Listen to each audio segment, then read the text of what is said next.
Bismillahirrahmanirrahim. Assalamualaikum warahmatullahi wabarakatuh. Alhamdulillah, salatu wassalamu ala rasulillah, wa la hawla wa la quwwata illa billah. Nahmaduhu wa nasta'inu wa nastaghfiruh wa na'udzu billahi min shururi anfusina wa sayyiati a'malina. May yahdihillahu fala mudilla lahu wa may yudlilhu fala hadiya lahu. Nashhadu an la ilaha illallah wa nashhadu anna Muhammadan 'abduhu wa rasuluh.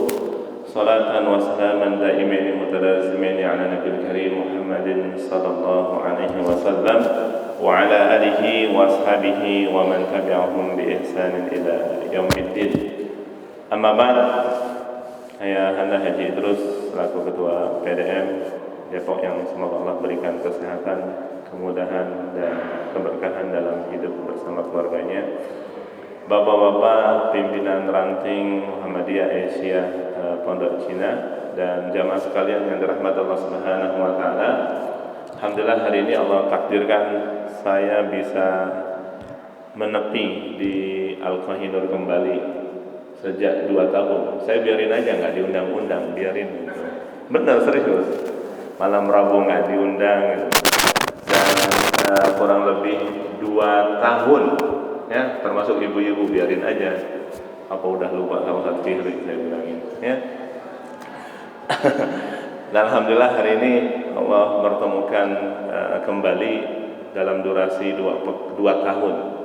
Dan alhamdulillah 2 tahun justru saya malah produktif. Ya. Saya lebih banyak produktifnya dibandingkan tidak produktifnya, dan inilah berkahnya pandemi. Salah satu bukti produktifnya akhirnya disertasi saya kelar. Itu salah satunya, dan dalam durasi kurang lebih 6 bulan saya nyelesain itu. Saya mikir habis habis lebaran ngapain bengong-bengong, saya tarik laptop, saya tulis proposal aja 1 pekan. Kemudian saya ajukan dan itu ngegas. Tadinya saya ditinggal oleh teman-teman satu kelas itu. Jadi sekelas ada kurang lebih 11, yang baru selesai doktor baru 3, saya nomor ketiganya. Yang pertamanya Dr. Nesia, itu S1, S2-nya suaminya orang kuliah di Jepang. Beliau ingin jadi dosen di beberapa kampus dan alhamdulillah itu malah selesai lebih cepat. Dan inilah kenikmatan Allah berkahi di musibah ini, dan banyak sekali sebenarnya saya malah menikmati dengan santri. Bahkan logisnya saya Jumat, Sabtu, Ahad yang biasanya jadwal itu rapel sampai padat, justru saya malah menikmati internalisasi.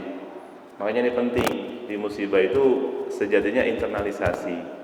Sudahkah mendekap istri, anak-anak, kemudian penguatan terhadap halaqah Quran, penguatan kepada qiyamul lail, penguatan zikir pagi petang, itu nikmat sebenarnya. Asal dilakukan itu malah ngocor itu rezeki, ya. Dan ternyata polanya harus diubah memang, ya. Corona itu sejatinya begitu, gitu. Jangan dilihat sisi buruknya, jangan dilihat sisi negatifnya, tapi mencoba untuk menguatkan apa yang bisa kita kuatkan terhadap semua ketetapan Allah.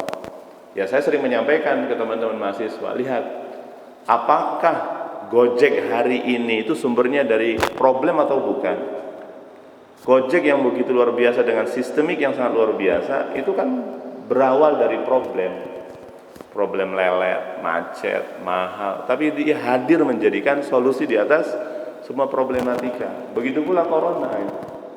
Akhirnya kan program kajian digitalisasi, marketing online, semuanya di situ semua. Saya sering menyampaikan ke teman-teman saya, buktinya hari ini kalian harus kreatif gitu. Kreatif dalam berilmu, kreatif dalam packaging, belajar berbisnis, belajar menguatkan program. Bahkan saya pernah bikin webinar bersama Karim, itu 500 peserta. Pesertanya dari mana-mana, dari Hong Kong, dari Australia. Dan itu Masya Allah menjadi sebuah kekuatan yang sangat luar biasa. Tapi itu yang pertama. Yang kedua, ini kajian Ahad. Ini saya harus ngomporin nih Pondok Cina. Hayo mari dikomporin lagi, dipanasin lagi. Itu At-Taqwa, Panajdi itu sepekan itu bisa sampai 200 juta coba donatur. Gara-gara corona gara-gara corona. Saya berapa kali dikirimin paket oleh Pak Najdi itu di ranting Muhammadiyah Pondok Cina, 200 juta per pekan coba. Beras apa itu. Ini pengurus harus solid. Itu harus belajar ke Pak Najdi. Yang tadinya sepi sekarang naik gitu. Semuanya digerakkan. Hari ini anak-anak mudanya belajar apa tuh Pak Haji? Tapak suci coba.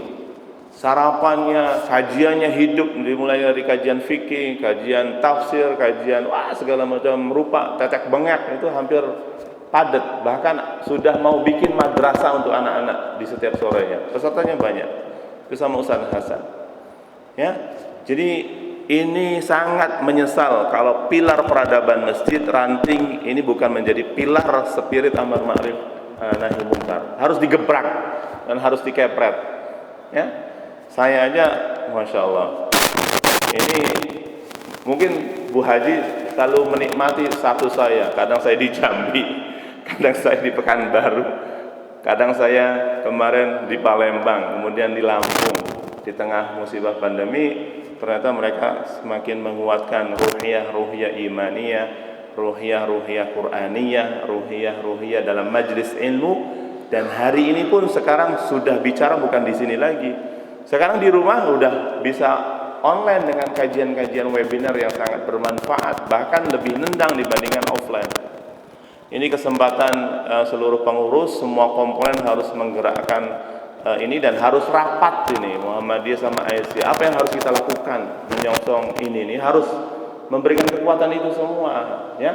Jadi harus solid dan harus terbuka untuk semua, untuk menggerakkan semua. Jangan ditanggung oleh 1-2 orang. Harus punya kekuatan tim, ya. Dan itu yang saya lihat di Pak Najdi. Sampai sekarang Mas ini aja udah diundang ke Pak Najdi, dan alhamdulillah itu dari mulai pengajian ibu-ibunya, anak-anaknya, kemudian remajanya memberikan sebuah kekuatan yang sangat luar biasa. Dan insya Allah Pondok Cina akan lebih luar biasa. Amin. Takbir. Gitu semangat. Ya, ini perlu apa Ustaz Firi saya temenin lagi ini, ya. Ayo bikin marketing program, kemudian eksekusi program. Insya Allah nanti donasi itu akan datang. Semakin sepi kayak kuburan nggak bakal datang donasi, ya. Harus banyak program-program, harus ada eksekutor program untuk penguatan spirit amar ma'ruf nahi munkar. Ini pesan sponsor katanya. Harus dikuatkan lagi. Baik. Ini materinya penting. Kalau nggak selesai bisa 2-3 sesi. Ya, saya mau nanya, ini siapa? Dan ini siapa? Hah? Entar, sampai udah dapat ilmunya. Ini ulama kita ini kelihatannya orang barat, orang luar, ya, ataupun di luar orang Indonesia. Ternyata ulama kita ini yang namanya Said Muhammad Naqib Al-Attas itu adalah ulama Nusantara yang sudah sukses di Malaysia. Kelihatannya nggak ada tampang-tampang orang Bogornya, ya. Ini asli orang Empang Bogor, bapaknya sosok ulama besar di Empang Bogor. Ya, ini penting saya edukasi. Ini ulama kontemporer yang lebih konsen di bidang adab. Ya. Dan kenapa pula Ustaz ingin menyampaikan bicara tentang adab? Hari ini lagi rame-rame masalah permen Dikbud nomor 30. Apa yang menjadi problem di beberapa pasal dan ayatnya, terutama di pasal 5 ayat yang bicaranya mencium, megang dan sebagainya boleh dilakukan kalau persetujuan korban. Kalau korbannya setuju gimana? Ayo. Kalau korbannya setuju, ciuman secara terbuka, ya, rangkulan secara terbuka, kira-kira mata kita itu seperti apa? Akan terjadi seks bebas? Itu yang Muhammadiyah teriak-teriak lebih awal dibandingkan yang lain. Muhammadiyah lebih duluan teriak-teriak, bahkan sudah posting itu di majelis litbangnya, diposting seluruhnya. Ya, ini gimana mendikbud itu kan? Ya. Sampai Dokter Adian, promotor saya, itu paling kenceng dan memposting apa yang sudah menjadi ketetapannya Muhammadiyah.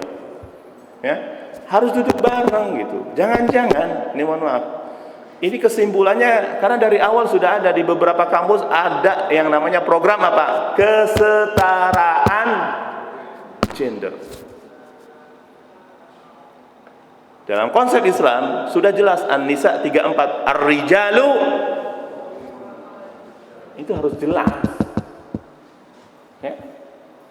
Kesetaraan gender. Itu ini nggak tahu nanti boleh dipublish atau nggak apa-apa. Itu programnya luar biasa, regulator ini mendekati beberapa kampus dengan program kesetaraan gender. Ya, sampai pada kesimpulan yang hari ini, ya, Permendikbud, dan ini bicara tentang adab. Bagaimana akan menghadirkan keberkahan? Bagaimana akan menghadirkan as-sakinah, ketenangan kalau spiritnya bukan menghadirkan tadi, ini adab. Makanya ini penting, adab berpakaian, adab guru kepada murid, murid kepada guru, kemudian adab orang tua kepada anak, anak kepada adab dalam majelis ilmu itu. Ini penting, ya. Dan ini sebenarnya ini luar biasa. Ini pematerinya adalah seharusnya Dr. Muhammad Ardiansyah.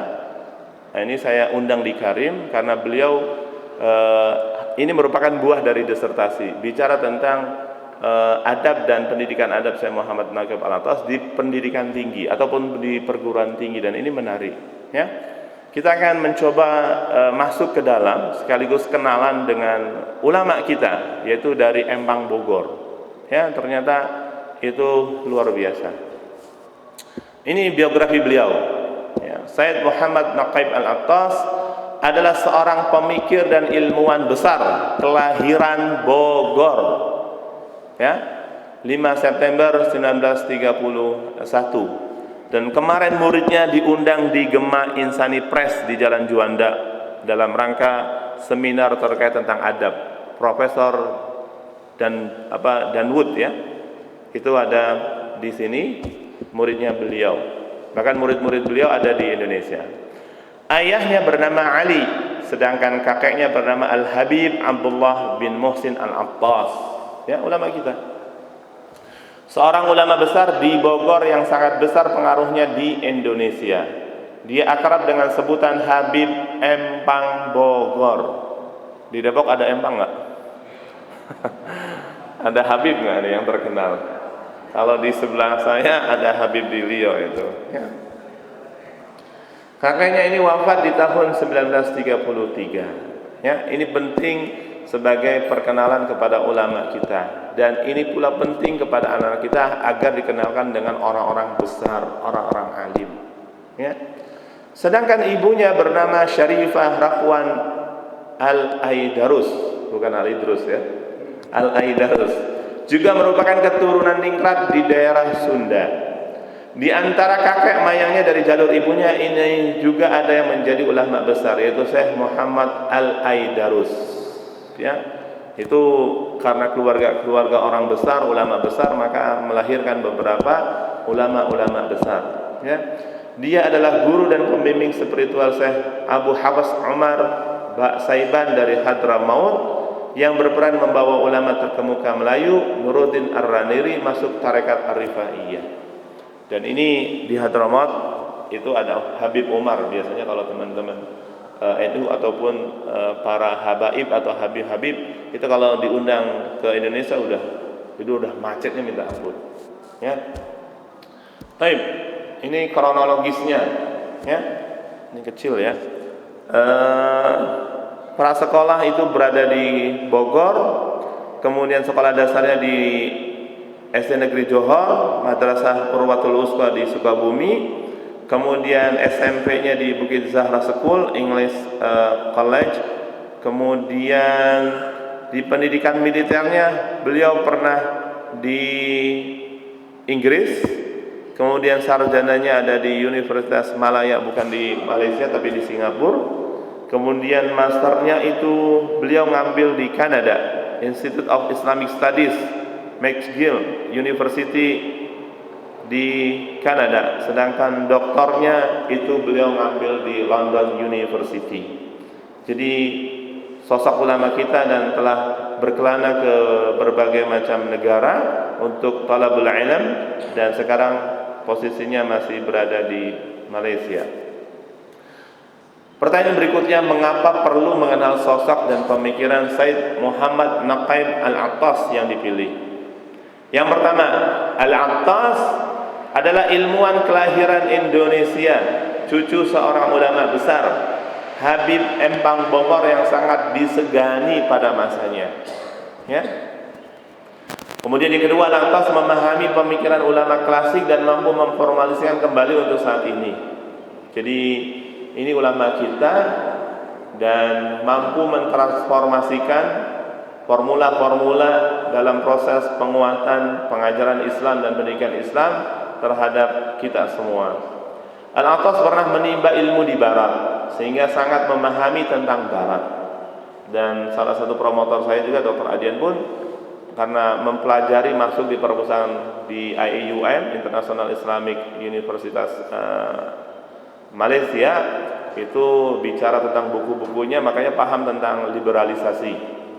Kemudian Al-Attas adalah salah satu tokoh yang hadir di konferensi internasional pendidikan Islam di Mekah tahun 1977 dan di Islamabad, Pakistan di tahun 1980. Al-Attas tidak hanya merumuskan konsep adab, tapi mewujudkannya dalam sebuah institusi pendidikan tinggi yang namanya ISTEC, ya. Nah, makanya kalau ada teman-teman yang kuliah S1 maupun S2 atau S3 di Malaysia, mudah-mudahan bisa mampir konsep pendidikan adab yang digawangi oleh beliau. Ya, termasuk beberapa teman-teman INSIS itu kiblatnya ke sana.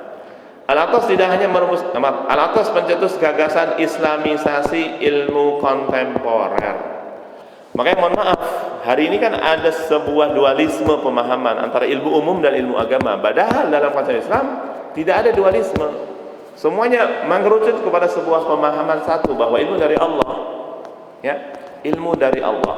Makanya ketika kita anak-anak dijadikannya anak-anak menjadi seorang dokter, fisikawan, kemudian pakar biologi, tetap kekuatannya adalah sumbernya adalah Al-Quran, adalah di Al-Quran dan Sunnah Rasulullah Sallallahu Alaihi Wasallam. Tidak ada parsialisasi dan tidak ada konsep membedakan konsep keilmuan. Ya. Al-Attas pencetus gagasan Universitas Islam dan karya-karya telah diterjemahkan dalam puluhan bahasa di seluruh dunia. Ini beberapa karya beliau. Ya. Ada risalah untuk kaum muslimin, ada Islam and Secularism. Ya. Ini materi berat. Ya, dan hari ini berhasil semua. Belum lagi kemarin saya juga ditanya terkait tentang latar belakang ini disertasi. Salah satunya saya menyampaikan bahwa latar belakang disertasi itu saya sedih karena kurang lebih 900 orang ulama kita, 900 ulama Nusantara kita datang dari MUI telah dipanggil oleh Allah Subhanahu wa taala. Bagaimana kalau peradaban di muka bumi ini, masjid kita, di rumah kita nggak ada ulama, Pak, nggak ada ahli ilmu. Ya, misalkan pondok Cina nih, nggak ada orang-orang baik, nggak ada orang-orang saleh, nggak ada pakar keilmuan dan nggak ada ahli ilmunya, itu gimana? Ya, itu yang akan menjadi PR kita semua. Ini beberapa karya beliau. Nah, ini yang di tengah. Kemarin ke GIP, ya, mengadakan seminar di GIP di Juanda, murid beliau, ya, termasuk ini murid-murid Said Muhammad Naqaib SMN, ya, ini Said Muhammad Naqaib. Ini kalau di tengah ataupun di levelnya para aktivis, sosok beliau sudah menjadi familiar, ya. Sosok beliau sudah menjadi familiar.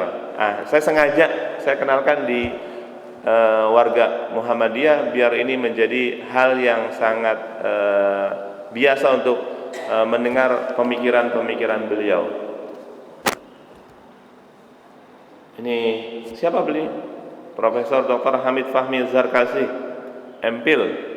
Beliau rektor UNIDA, Universitas Gontor, Darussalam.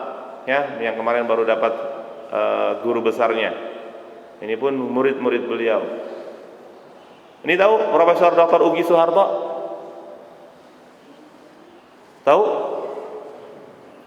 Beliau saat ini menjadi profesor dan guru besar di Universitas Bahrain, orang kita, kelahiran Jakarta. Ya. S2-nya ngambil ilmu ekonomi di IIUM, International Islamic Malaysia. Ya. Tapi beliau juga jago di masalah usul fiqh dan fiqh. Ini PR kita semua untuk anak-anak kita. Ya. Jangan dipisah antara ilmu umum dengan ilmu agama. Gimana cara didiknya? Gimana kurikulumnya? Maka prioritaskan Quran, Sunnah, pokok-pokok Islam, sehingga ketika mereka jadi ulama, ketika mereka jadi orang besar, kekuatan landingan agama menjadi pijakannya gitu. Kayak nanti ditanya, anak kamu mau jadi dokter, dokternya mau ngapain? Mau gencet orang atau nolongin orang? Mau nyiksa orang atau ingin berbagi ilmu bersama orang? Hari ini kan karakteristiknya seperti apa? Mau memperkaya diri dengan ilmunya atau untuk menolong orang banyak? Itu harus menjadikan dialog-dialog keimanan kepada anak-anak kita. Jangan salah, integrasinya harus kuat. Ya, ini PR kita semua. Karena dagangan, kemudian hidangan-hidangan tentang hedonistik, materialistik itu begitu luar biasa kuat. Tapi harus hadir dialog-dialog iman kepada anak kita dan cucu-cucu kita. Jangan dipisah. Ini salah besar ya. Enggak tahu ini konsep dari mana ada pemisahan ilmu umum dan ilmu agama. Apa buktinya? Hari ini terkait tentang cahaya. Hari ini bicara tentang air. Kita hari ini minum. Mohon maaf. Ini minum. Ya. Ini sumbernya dari mana? Dari gunung kan? Yang jadi pertanyaan, yang menciptakan, yang mengadakan gunung ini siapa? Apa fungsi gunung? Dalam Al-Quran sudah jelas. Wal jibala autada. Gunung itu jadi pasang. Kan konsep. Makanya lihat di dalam juz 30 dan tafsirannya itu bicara tentang penguatan semesta. Di situ kan bisa masuk ilmu teknik, ya kan? Ilmu fisika, ilmu biologi, ilmu matematika. Nah, ini yang bias di pendidikan kita. Harusnya dikuatkan dengan materi-materi iman. Ya, materi-materi keimanan. Ya. Jangan sampai ketika bicara tentang gunung, jangan sampai bicara tentang cahaya, bicara tentang api, enggak ada Allah, itu bahaya. Maka itu yang namanya sekularisme, memisahkan semua bidang-bidang komponen dari agama. Nah, itu konsepnya siapa yang menyodorkan itu semua? Tentang konsep sekularisme tadi. Maka ini penting, bapak-bapak harus dapat materi tentang Islamic worldview, ya, bahwa semua paradigma komponen itu harus berkiblat landingannya Islam. Allah sudah dijadikan sebagai kekuatan itu semua, ya. Jadi ini penting, ya, termasuk salah satunya penguatan di SDM. Kalau di lembaga, ya, guru-gurunya itu harus satu fikroh, satu pemahaman. Jangan sampai melahirkan paham liberalisme, sekularisme, ekonominya gaya kapitalisme. Nah, itu bahaya. Padahal Al-Quran bicara, ya, jangan sampai kaila yakuna dulatan bainal aghniya minkum. Jangan sampai perputaran uang kita di orang-orang kaya terus. Hari ini seperti apa perputaran uang kita? Ini kan, maka harus dikuatkan tentang ekonomi yang berbasis syariah. Ya, ini beliau masya Allah. Ya. Walaupun dia ya luar biasa pakar di sisi ekonomi, tapi juga usul fikih juga luar biasa. Sehingga beliau ditarik untuk menjadi guru besar di universitas di Bahrain. Ya. Tapi beberapa kali sering ngisi di INSIS di Kalibata, Jakarta. Ya. Nah, ini problemnya, Pak. Ya. Termasuk hari ini, problem utamanya kan ini, loss of adab. Ya, misalkan hari ini Pak Menteri, ya, pasal-pasal tadi itu harusnya duduk bareng dengan beberapa ahli ilmu. Apakah ini menghadirkan kemaslahatan atau, mohon maaf, Allah murka karena Allah enggak ridho dengan sikap-sikap kita. Ini tadi, kalau sekiranya korbannya setuju untuk ciuman secara terbuka di kampus-kampus, dan ini adalah kader-kader bangsa, kira-kira gimana? Ya, Itulah kenapa Muhammadiyah teriak-teriak. Ya, saya hari ini kalau khutbah Jumat, Pak Haji, itu saya nggak pernah bahas materi-materi berat, cukup masalah niat dan sikap. Ya. Hari ini kita sebagai sosok ayah, sebagai sosok pemimpin, niat kita ini untuk Allah atau bukan? Ya. Allah ridho atau tidak? Ya. Dengan sikap-sikap kita. Kalau dia tipenya di regulator, apakah regulasinya menghadirkan kemaslahatan atau malah kita nih nggak ridho? Gitu. Allah itu nggak ridho dengan sikap-sikap kita. Makanya terjadinya intrik-intrik dan kontroversial yang sangat luar biasa. Ya. Alhamdulillah Muhammadiyah mencoba untuk membangkitkan ini, ya, membangkitkan semua untuk selalu melek gitu. Karena di sebelah lagi sibuk-sibuk muktamar. Ya. Di sebelah ini tetangga lagi sibuk-sibuk muktamar. Ya, sampai-sampai berita terakhir Pak JK menjadi salah satu kandidat ketum PBNU. Sudah dapat infonya belum? Nah itu, ya, gujag gajik. Ya, insya Allah di Lampung itu tetangga kita ya. Jadi ini pada konferensi internasional pertama tentang pendidikan Islam, beliau menyampaikan secara terbuka bahwa masalah utama umat Islam adalah the loss of adab. Dan bila kita melakukan adab ini, maka insya Allah berikan keberkahan. Apa buktinya? Ini saya berikan buktinya. Setiap kali saya diundang di Jambi ataupun kemarin di Bogor, itu timnya adalah santri saya, bukan orang-orang besar. Saya bilang, Anda hari ini belajar, maka kalau lagi belajar harus hormati guru Anda yang mengajarkan ilmu. Jangan dilihat siapa dia, usianya muda atau usianya tua. Kalau Anda bermasalah dengan adab, maka nggak bakal dapat berkahnya.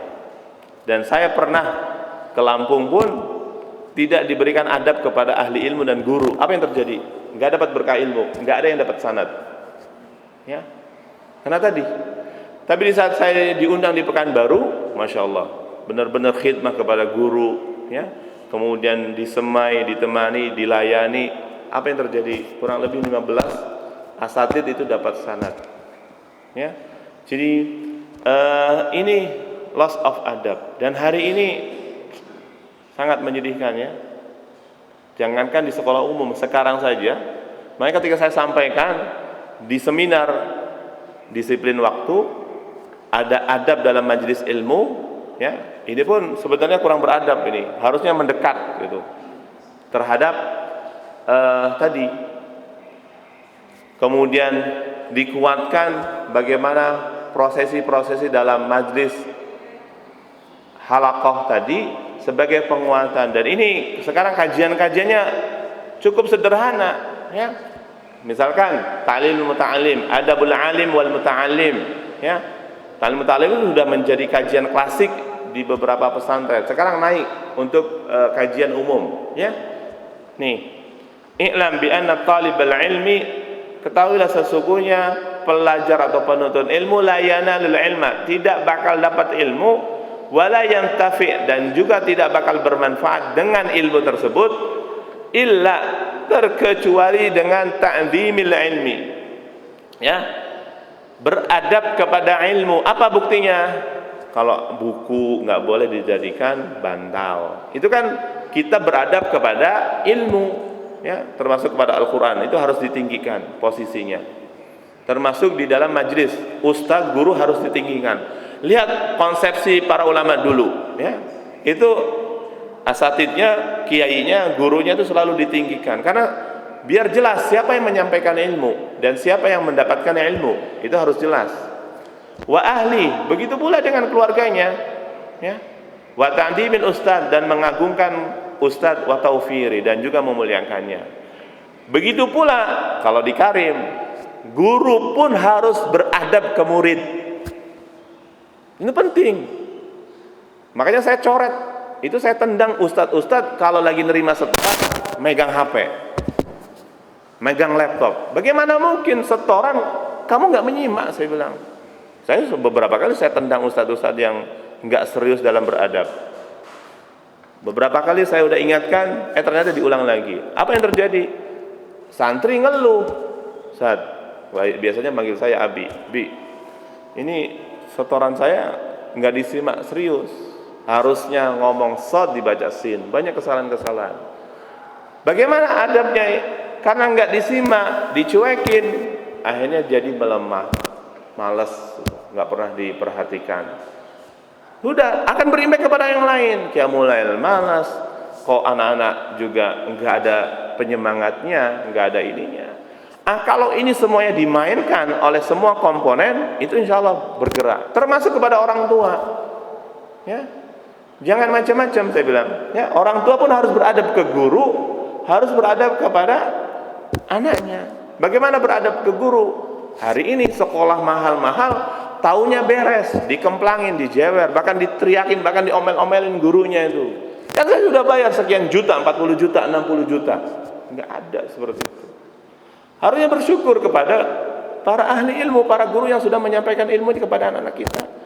Bukan mentantang-mentantang yang sudah bayar sekian juta tapi tahu beres, enak aja. Padahal di rumahnya itu anti klimaks dengan di pesantrennya. Disodorin HP, di satu kamarnya dikasih TV. Ya bagaimana mungkin akan sinkron. Ini problem-problemnya. Dan saya mengimplementasikan di Karim. Itu Masya Allah berkahnya. Ya. Terasa sekali kita merasa dihormati. Kita pun berupaya untuk menghormati para murid-murid. Mereka ketika kami menghormati mereka, ya, kemudian karena mereka itu kan doa-doanya dimuliakan oleh Allah Subhanahu wa taala. Doa penuntut ilmu kan luar biasa. Ya, dihormati, dilayani, difasilitasi, khidmah kepada mereka. Begitu pula hari ini kalau ini rezim menghadirkan kemaslahatan, beradab kepada masyarakat, yang memberikan keteladanan kepada masyarakatnya, saya jamin masyarakat bangsa ini pun akan menghormati kepada pemimpin-pemimpin ini dengan hadirnya tadi regulasi-regulasi yang menghadirkan kebermanfaatan, kemaslahatan untuk bersama demi bangsa, demi agama.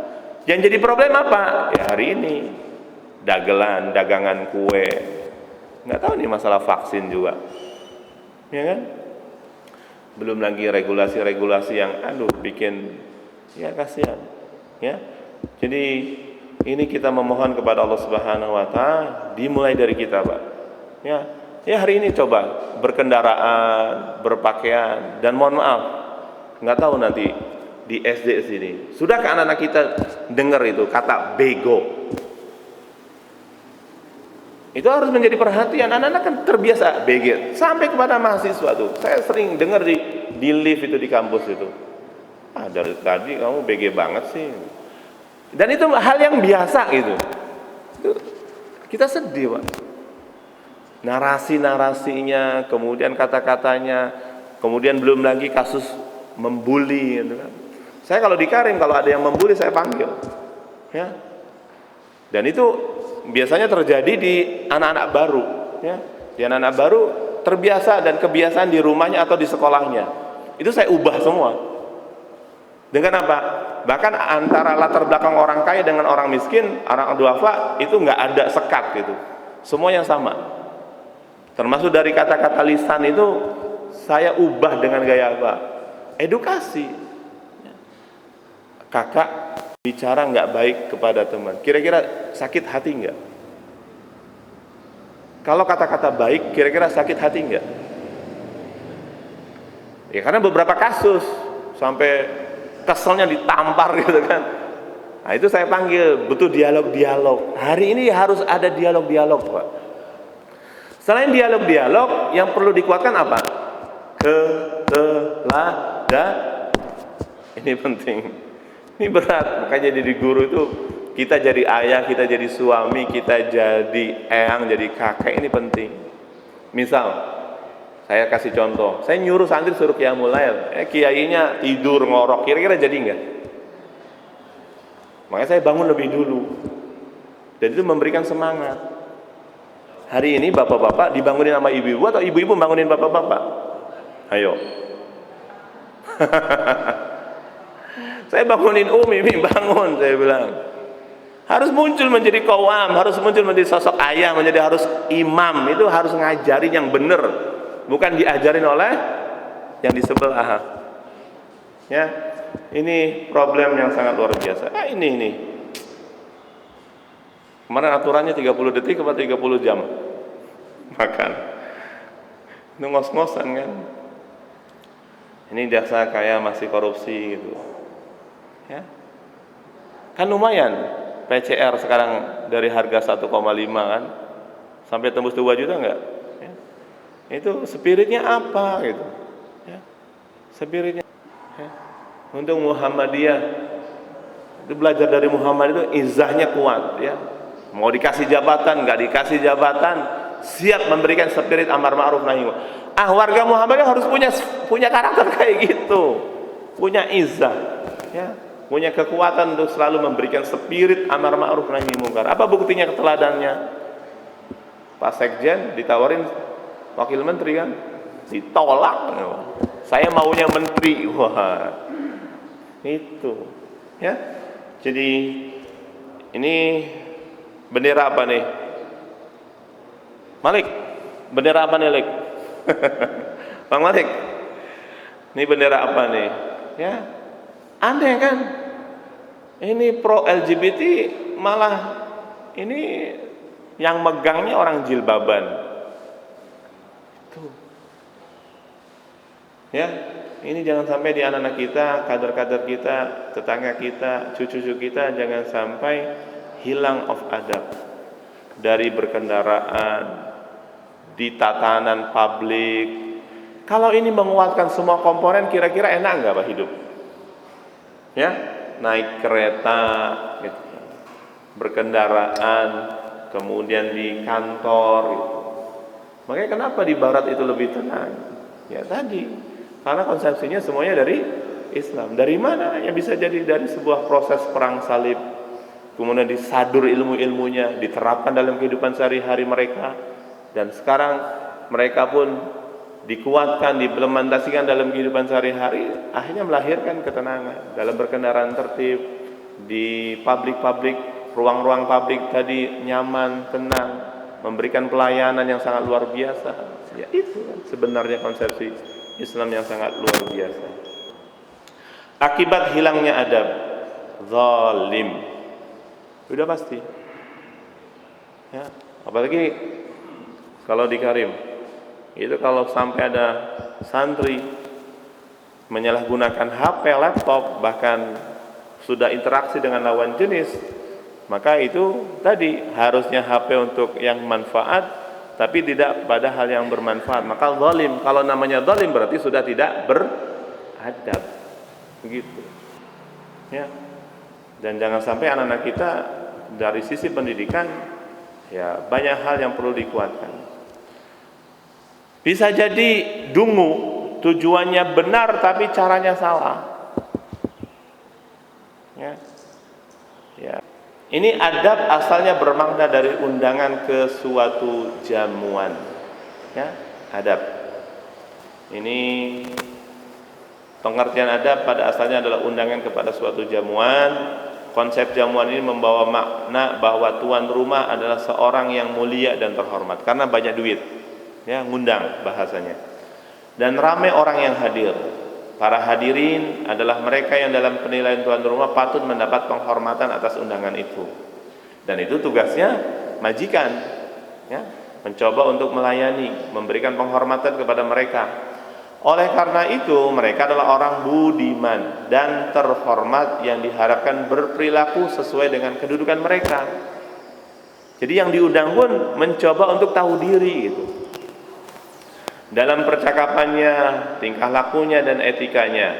Dalam pengertian yang sama bahwa kenikmatan makanan yang lezat dalam suatu zaman itu makin bertambah dengan kehadiran orang-orang yang terhormat serta ramah, dan bahwa hidangan tersebut disantap dengan tata cara, perilaku dan etika yang penuh dengan kesopanan. Ini menjadi murojaah kita kalau ada wedding. Kalau ada ini, pernahkah kita menghabiskan makanan kita, minuman kita? Dan ini kan bagian adab. Dan itu tolong diajarkan ke anak-anak. Dihabiskan makanan. Minuman aqua pun dihabiskan. Ini harus dimainkan. Ya. Butuh dialog-dialog. Dan harus diterapkan. Banyak orang yang susah nyari makan, nyari minum, giliran di pesta-pesta, naudzubillah summa naudzubillah. Belum lagi mohon maaf, cara makan minumnya kayak apa? Maka perlu ada wedding syariah itu. Ini menjadi terobosan bisnis ini sebenarnya. Saya sudah berkali-kali menyampaikan terobosan bisnis ini, yang menguatkan konsepsi harus berat Ustaz, dicoba. Ya, dicoba. Allah hadirkan keberkahan-keberkahan. Kan sebenarnya polanya kayak orang dulu di rumah-rumah, ya kan? Kalau orang kalau bahasa kita majengan ya. Ada orang walimahan, kemudian tetangga majengan, kemudian bawa makanan. Jadi berkah. Dianya yang hajatan, tetangganya dapat berkahnya juga.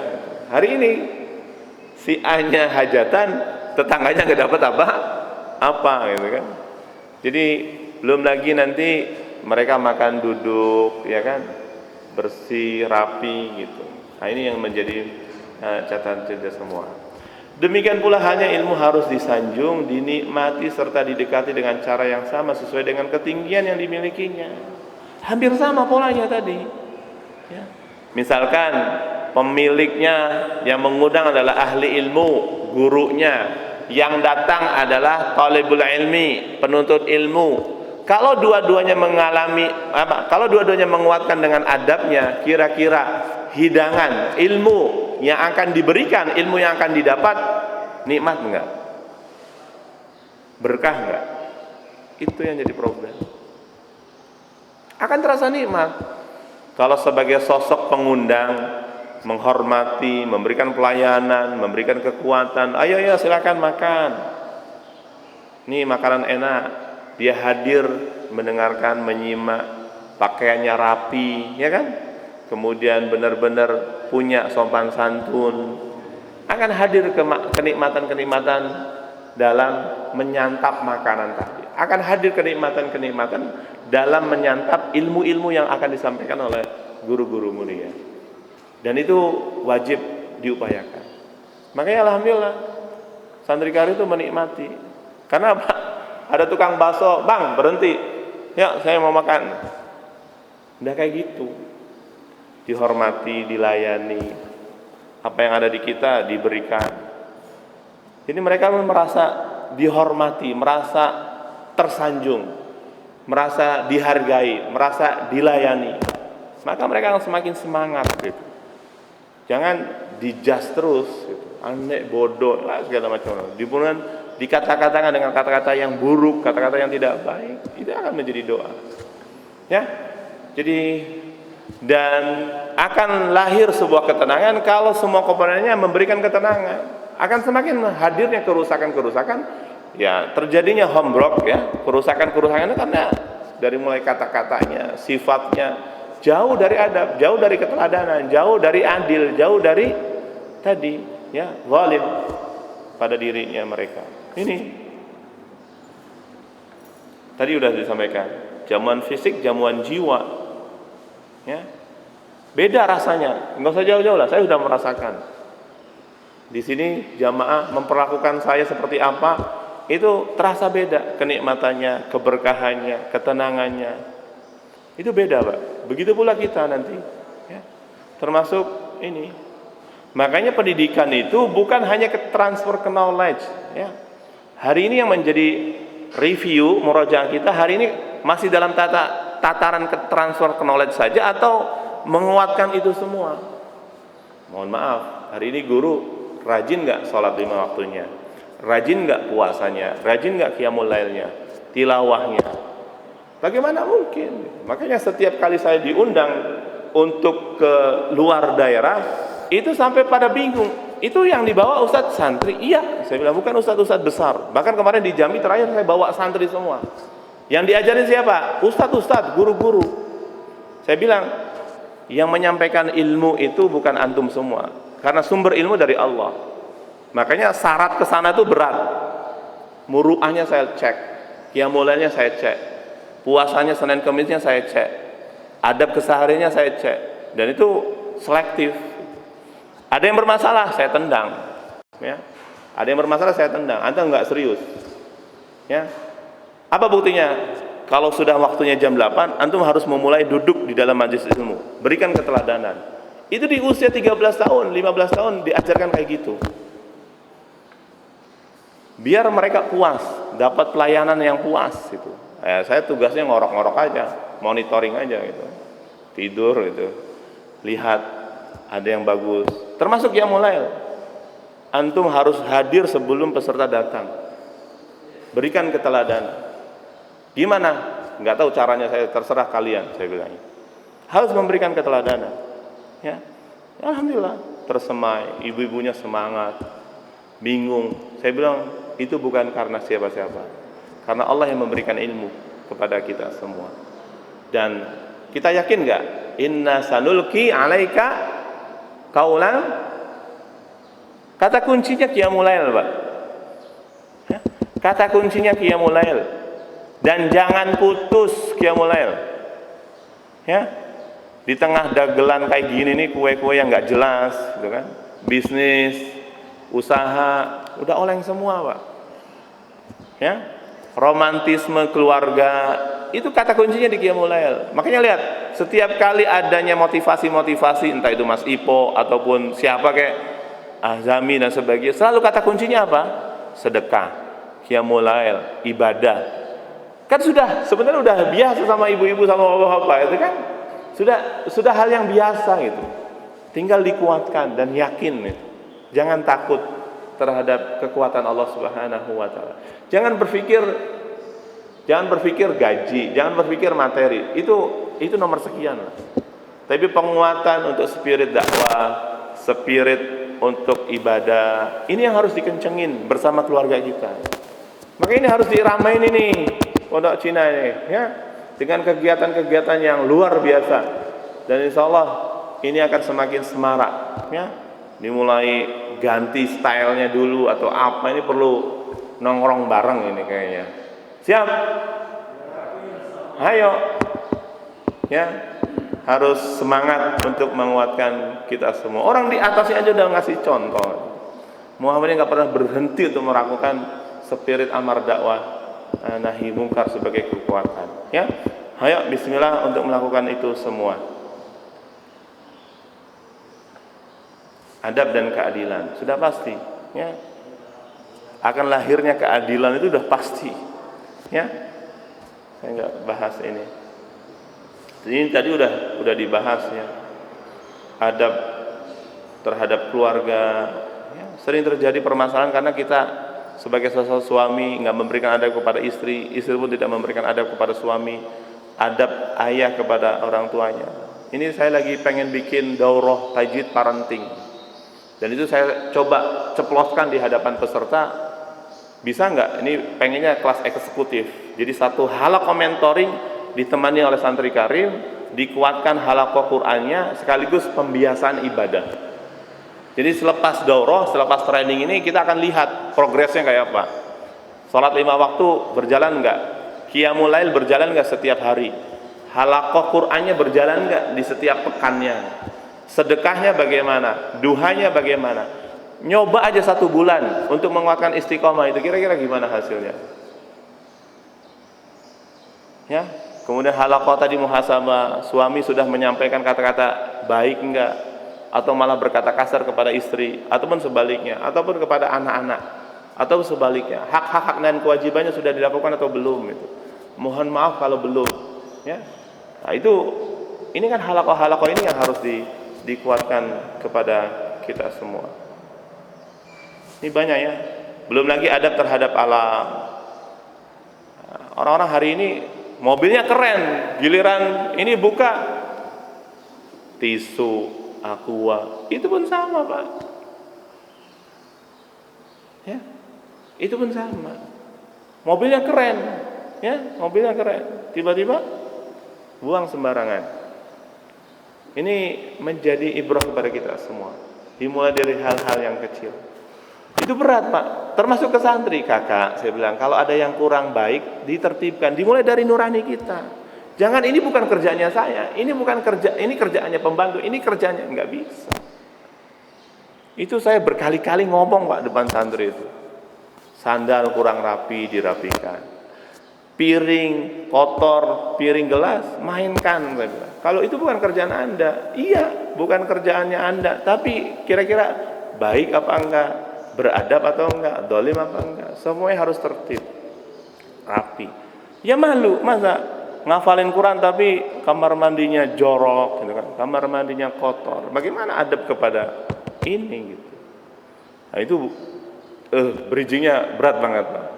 Apalagi kalau sudah latar belakangnya orang-orang kaya. Ini kan, wah, ini kan saya udah bayar, ini kan saya udah bayar SO, ini kan, wah, itu saya jewer, saya kuatin itu sampai ya, alhamdulillah ada beberapa yang banyak berubah, tapi ada juga yang butuh proses. Ya, namanya manusia dan anak-anak. Ini penting juga, ya. Hadab dan urgensi islamisasi ilmu tadi sudah disampaikan, ya. Telah banyak tantangan yang muncul di tengah-tengah keliruan manusia sepanjang sejarah, tetapi barangkali tidak ada yang lebih serius dan lebih merusak terhadap manusia daripada tantangan yang dibawa oleh peradaban barat hari ini. Ya. Makanya hari ini di masyarakat hijrahnya luar biasa kuat. Ya. Karena sudah merasakan betapa indahnya hidup di bawah payung syariat Islam. Maka kita pun sama. Ya. Makanya penting kita hadir dalam majelis-majelis ilmu ini sesuai syariat atau tidak, dalam bermuamalah, dalam berekonomi, ya, dalam berbisnis, dalam bertetangga, gitu. Ya, ini yang perlu menjadi tantangan. Saya berani mengatakan bahwa tantangan terbesar yang muncul secara diam-diam di zaman kita adalah tantangan ilmu. Sesungguhnya bukan sebagai lawan kejahilan, tetapi ilmu yang dipahami dan disebarkan seluruh dunia oleh peradaban Barat hari ini, termasuk ini. Ya. Semuanya kan jadi bias. Konsepsi mereka kan antara hitam dan putih itu bias. Padahal konsep Islam sudah ada surga, ada neraka, ada baik, ada buruk. Dalam konsep muamalah dibikin bias. Ya, antara yang halal dan yang haram diadu.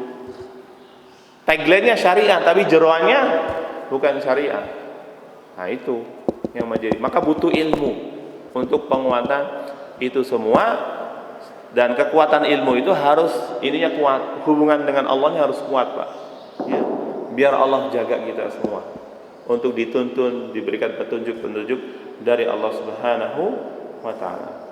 Dan hakikat ilmu telah menjadi bermasalah karena ia telah kehilangan tujuan hakikinya akibat dari pemahaman yang tidak adil. Mohon maaf pertanyaannya, hari ini anak-anak kuliah itu nyari ilmu atau nyari duit?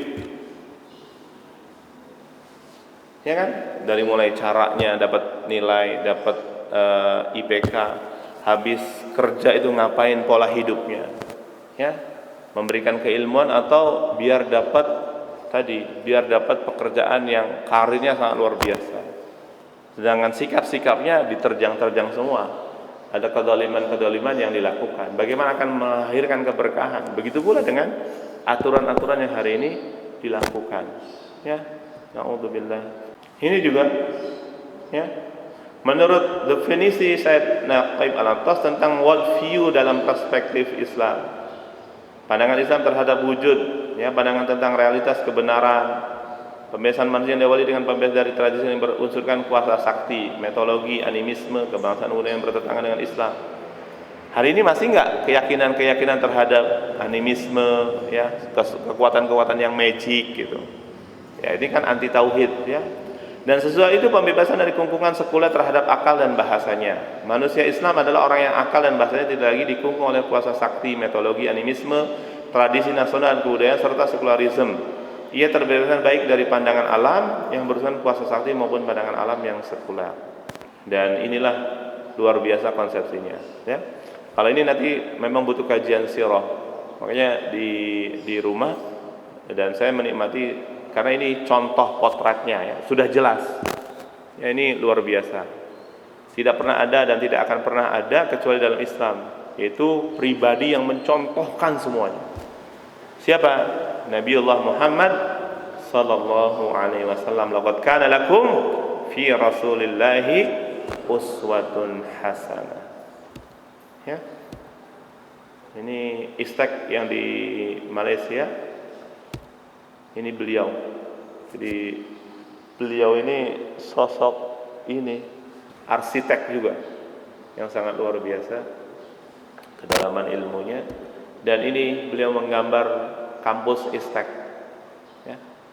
Ini kayak Spanyol, Alhamra, ya. Kalau ngelihat Alhamra Andalus, ya hampir mirip. Beliau terinspirasi dari Alhamra Andalusia.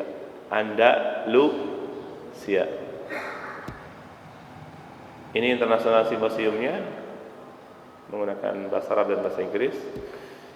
Ini beliau, ya, teman yang di Cilodong yang kemarin mengisi materi ini. Ini buku beliau. Baik, saya kira itu mudah-mudahan materi hari ini cukup sederhana, bukannya Ustaz Firi mengajari, tapi ini menjadi murajaah kita semua untuk semakin menguatkan di sisi adab dan terasa nikmat, ya, terasa nikmat, ya. Di saya itu tadi apa yang disampaikan, jadi saya pun pantau asatid guru-guru beradab kepada murid-murid, murid pun beradab kepada guru-guru, termasuk orang tua, ya. Salah satunya adalah ada kajian wajib, itu saya galak. Nanti ada absensinya. Kalau kajian bulanan enggak datang, siap-siap 3 bulan santrinya saya tendang. Wah. Kenapa? Nyuruh kita untuk talabul ilm, tapi untuk kajian enggak nongol. Yang pertama. Yang kedua, biar ada persamaan persepsi. Kurikulum karim itu mau kemana? Ya. Dan majelis ilmu kan biar ada keberkahan di antara, memberikan keteladanan. Itu kalau offline semakin menikmati lagi. Bahkan mereka bawa makanan, berbagi, ada rasa kekeluargaan di antara mereka, keberkahan dalam majelis ilmu. Nah, ini pun penting.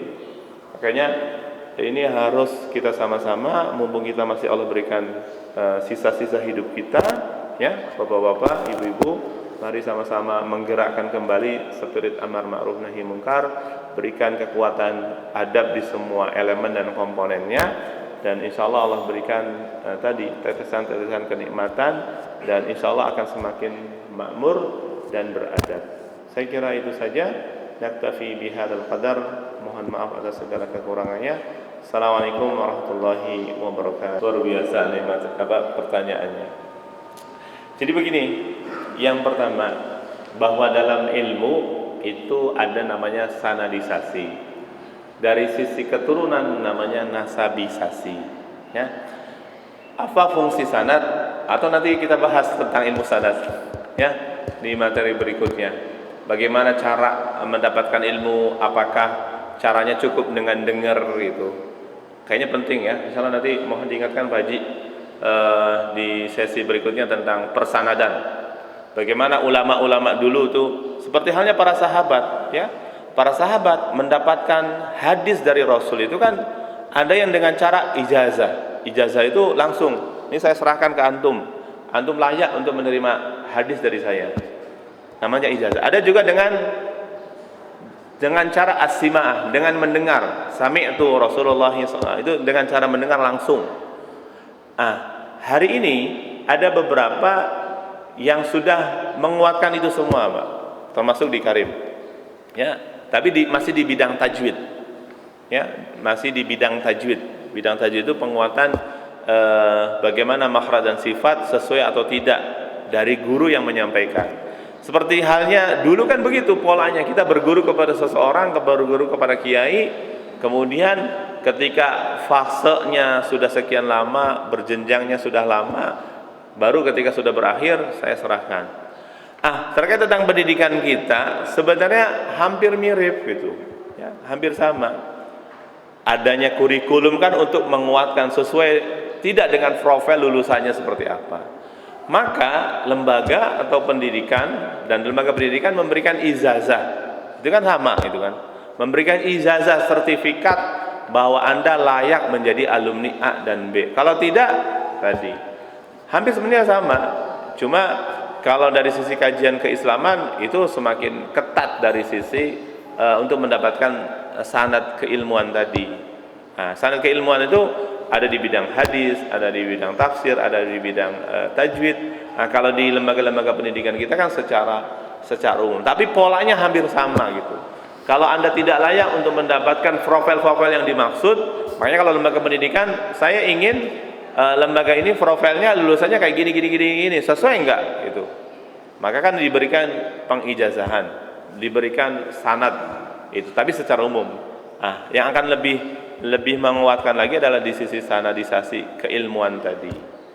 Jadi ini yang perlu kita kuatkan, dan insya Allah mudah-mudahan nanti kita akan bahas terkait tentang persanadan, bagaimana cara mendapatkan sanad-sanad tadi itu. Kemudian ini sekarang lagi rame ya, ada beberapa ulama cukup mendengarkan, bahkan sekarang online pun ya, itu berkahnya pandemi ya. Sekarang itu aktivis-aktivis dan penuntut ilmu baik asatid maupun santri sekarang sudah biasa setoran talaki dengan masyayikh dari Mesir gitu kan, dengan di Madinah gitu. Cuma hanya timing waktunya saja ya agak berat ya. Kalau mereka di sana sore, berarti kan otomatis di kitanya kurang lebih jam 12 malam kan. Itu yang bikin berat dari sisi waktunya. Terkait tentang masalah keberkahannya, bahwa dengan adanya sanad itu untuk menjaga orisinalitas, keaslian tadi, transfer keilmuan dari sosok guru kepada murid. Dan sebenarnya hampir sama di lembaga pendidikan kita, cuma memang kurang rada diperketat saja. Nah, itu kalau di beberapa kiai ataupun beberapa asatid memberikan pengijazahan kan ketat gitu. Satu, harus denger enggak ante utuh gitu. Kalau misalkan ke toilet saja itu kategorinya cacat gitu. Makanya di sana kamil atau faut. Faut itu karena ketika lagi menyampaikan ilmu tiba-tiba dia ke toilet, itu udah cacat gitu. Ya putus beberapa jeda itu. Itu kategorinya faut. Maka dalam pengijazahan harus ditulis gitu. Kalau dari sisi persanadan yang lebih detail. Ada juga sanad Quran. Ini biar sedikit tahu ya. Misalkan Malik setor ke Syekh di Mesir, utuh membacakan dari surat Al-Fatihah sampai surat An-Nas. Maka Syekhnya akan memberikan, ente bacanya udah benar, saya berikan sanad kepada Anda, begitu. Atau per juz, ataupun misalkan ada Mas Ari, Malik, kemudian Bapak, kemudian ngumpul 10 orang baca satu juz gitu sampai selesai. Nanti ditulis di pengijazahnya, dan itu harus adil, harus clear, harus jujur. Nah, nanti ada pengijazahannya. Nanti saya berikan beberapa contohnya. Dan ini keberkahan ilmu untuk mendapatkan tadi. Ya, walaupun di beberapa lembaga pendidikan hampir polanya sama, cuma masih secara umum. Wallahu a'lam. Ada lagi? Oh, kan semakin banyak yang nanya. Silakan, Pak. Waalaikumsalam warahmatullahi wabarakatuh.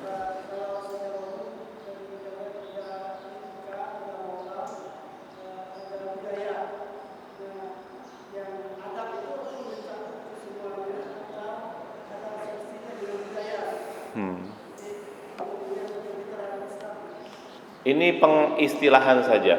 Dari sisi istilah yang benar itu adalah adab. Sama seperti mereka ngubahnya pendidikan karakter, ya kan? Padahal intinya ya adab, gitu.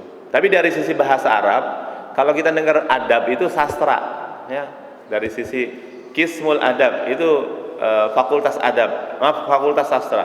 Tapi dari sisi pengistilahan tadi antara etika, budaya, karakter, itu semuanya lebih cenderung dan lebih tepat pengistilahannya adalah adab, menguatkan itu semua, ataupun bahasanya adalah akhlak.